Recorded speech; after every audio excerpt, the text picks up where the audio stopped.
तो आज अपन कर रहे हैं क्वेश्चन नंबर बी पार्ट। इसमें लिख रखा है the cost variance report was being discussed at a review meeting wherein cost accountant of a company reported under absorption of production overheads. यानी कि इस क्वेश्चन के अंदर आपको बता रखा है भैया under absorption of production overheads हुआ है, पर कितना हुआ है उसका अमाउंट आपको निकालना पड़ेगा, या वो नहीं दे रखा। ठीक है, the following information was available from the cost records of a company at the end of financial year 23-24। ठीक है, आपको आगे इन्फॉर्मेशन दे रखी है। ठीक है, तो पहला पॉइंट है भैया एक्चुअल प्रोडक्शन ओवरहेड्स जो इनकर्ड हुए थे वो हुए 4,50,000 which included 42,000 on account of return of obsolete stores. ठीक है, जो रिटर्न ऑफ आइटम्स कर रखा है उसको भी इसमें इंक्लूड कर रखा है भैया, उसको अपन इंक्लूड नहीं करेंगे तो इसको अपन को माइनस करना पड़ेगा। ठीक है, 18,000 units were produce during the year. ठीक है, यूनिट्स प्रोड्यूस बता रखिए भैया 18,000 यूनिट्स अपन ने बनाई थी। ठीक है, out of which 10,000 units were sold and 8,000 units of finished goods were in stock. ठीक है, तो आपको क्लोजिंग स्टॉक बता रखा है और एक आपको बता रखा है भैया कितना सोल्ड कर दी units. There were also 5,000 units in progress which may be record as 40% complete. ठीक है, WIP आपको बता रखा है भैया कितना है और 40% ही वो कम्प्लीट है। ठीक है, the actual machine hours work during the period were 43,000। अब यहाँ आपको बता रखा भैया एक्चुअल मशीन आवर्स कितना वर्क करा, और ABC limited absorbs the production overhead at a pre determined rate of 8 per machine our. ठीक है, आपको भैया प्रोडक्शन ओवरहेड्स के उसके रेट बता रखा भैया कितना, 8 पर मशीन आवर है, तो मशीन आवर से 43,000 इसको अपन को 8 से मल्टीप्लाई करना पड़ेगा। On investigation it has been found that 20% of under absorption of production overheads was due to defective planning and the rest was attributable to normal increase in cost of indirect materials and indirect labor। ठीक है, एक तो आपको बता रखा भैया defective planning के कारण तो 20% हुआ आपका अंडर एब्जॉर्प्शन और 80% यानी कि वो नॉर्मल था। ठीक है, क्वेश्चन की रिक्वायरमेंट बता रखी है, आपको अमाउंट कैलकुलेट करना है कितना under absorption of production overheads हुआ, और उसका आपको ट्रीटमेंट बताना है भैया क्या होगा कोस्ट अकाउंट्स के अंदर। तो अपन इस क्वेश्चन का सॉल्यूशन देख लेते हैं भैया, ये क्वेश्चन कैसे सॉल्व होगा। ठीक है, सबसे पहले तो आपको एक्चुअल प्रोडक्शन ओवरहेड्स बता रखे कितने इनकर्ड हुए थे 4,50,000। ठीक है, इसमें से 42,000 रिटर्न ऑफ है, तो अपन उसको माइनस कर देंगे 42,000 को।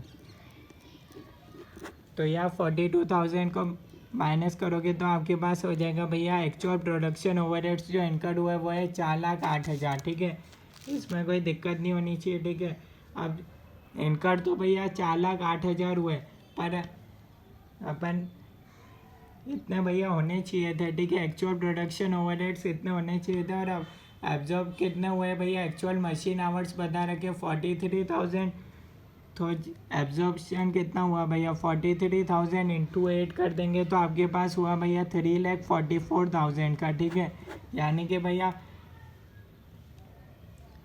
तो इसमें आपका अंडर एब्जॉर्प्शन होगा 4,08,000 में से 3,44,000 को आप माइनस कर दोगे तो आपका 64,000 का भैया अंडर एब्जॉर्प्शन हुआ और प्रोडक्शन ओवरहेड्स को। ठीक है, यह आपको समझ में आ गया होगा भैया।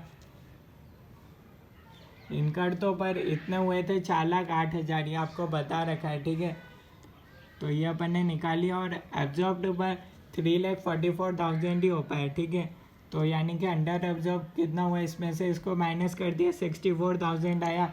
अब इसके बारे में दो बात कह रखी है, एक तो 20% के बारे में और एक 80%। 20% था वो था डिफेक्टिव प्लानिंग के कारण हुआ था, और ये हुआ था भैया नॉर्मल इंक्रीज के कारण। ठीक है, जो अपनी गलती के कारण था तो अपन उसको तो इसको 64,000 का 20% देखोगे तो वो होगा 12,800। ठीक है, और 80% देखोगे तो आपके पास आएगा 51,200। ठीक है, अब ये जो डिफेक्टिव प्लानिंग के कारण हुआ तो उसको तो अपन कोस्टिंग P&L से चार्ज करेंगे, क्योंकि भैया वो अपनी गलती थी, नॉर्मल तो था नहीं भैया। इसको एक तरीके से एबनॉर्मल लॉस की तरह ट्रीट कर सकते हो, तो ये अपनी गलती के कारण हुआ था। अपन 80% का अपन ने अमाउंट निकाल लिया भैया 51,200। तो अब अपन सप्लीमेंट्री रेट जब निकालेंगे तो अपन 51,200 ही लेंगे। और यूनिट्स कितनी लेंगे, 18,000 यूनिट्स प्रोड्यूस हुई थी, ठीक है। और 5,000 यूनिट्स प्रोग्रेस में थी जो 40% कंप्लीट हो चुकी थी। तो 5,000 का 40% करोगे तो आएगा 2,000। तो टोटल आपके पास 20,000 यूनिट्स आएगी और 51,200। तो यहाँ से आपके पास सप्लीमेंट्री रेट आ जाएगी जो आपके पास आ रही है ₹2.56, ठीक है। अब इसको अपन कैसे डिस्ट्रीब्यूट करेंगे भैया, एक तो अपन ने यूनिट्स को सोल्ड कर दी, एक थी अपने पास क्लोजिंग स्टॉक और एक आपके पास थी WIP में कितनी थी 5,000 का 40% जो कंप्लीट हो चुकी थी, अपन उन्हीं को ही लेंगे, वो है 5,000 इंटू 40% 2,000, ठीक है। और क्लोजिंग स्टॉक के अंदर कितनी थी भैया 10,000 यूनिट्स तो आपने बेच दी थी, ठीक है। 8,000 यूनिट्स फिनिश्ड गुड्स के आपके पास स्टॉक में ही थी, ठीक है। तो 8,000 यूनिट्स, ठीक है, जो अपन ने सोल्ड कर दी उसको अपन चार्ज करेंगे भैया कोस्टिंग P&L से, ठीक है। तो इन सब पे अपन सप्लीमेंट्री रेट से चार्ज करेंगे भैया, ठीक है। तो इसको आप मल्टीप्लाई करोगे तो यह आपके पास आ जाएगा, पहले में 25,600 जो कि कोस्टिंग P&L से चार्ज होगा। नेक्स्ट पार्ट में आ जाएगा ₹20,480 और थर्ड पार्ट में आ जाएगा 5,120। ये सब ये WIP में आएगा और ये क्लोजिंग स्टॉक में इतना हो जाएगा, ठीक है। तो ये था इस क्वेश्चन का सॉल्यूशन। कोई डाउट है तो आप बता सकते हो, ठीक है। क्वेश्चन में बता तो रखा था भैया अंडर एब्जॉर्प्शन है, तो ये अपन ने अमाउंट निकाल लिया भैया कितने का अंडर एब्जॉर्प्शन हुआ, उसका 20%। या ये इस वाले पैराग्राफ को पढ़कर अपन ने ये वाली चीज़ निकाली 20% और 80% जो अपनी गलती से हुआ था उसको तो अपन सप्लीमेंट्री रेट के अंदर इंक्लूड नहीं करते। जो नॉर्मल हुआ था, नॉर्मल इंक्रीज था 51,200, उसी को ही अपन सप्लीमेंट्री रेट से चार्ज करेंगे, ठीक है।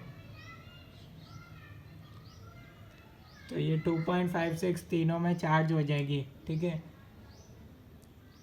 तो और कोई डाउट है तो आप कमेंट्स में बता सकते हो, ओके।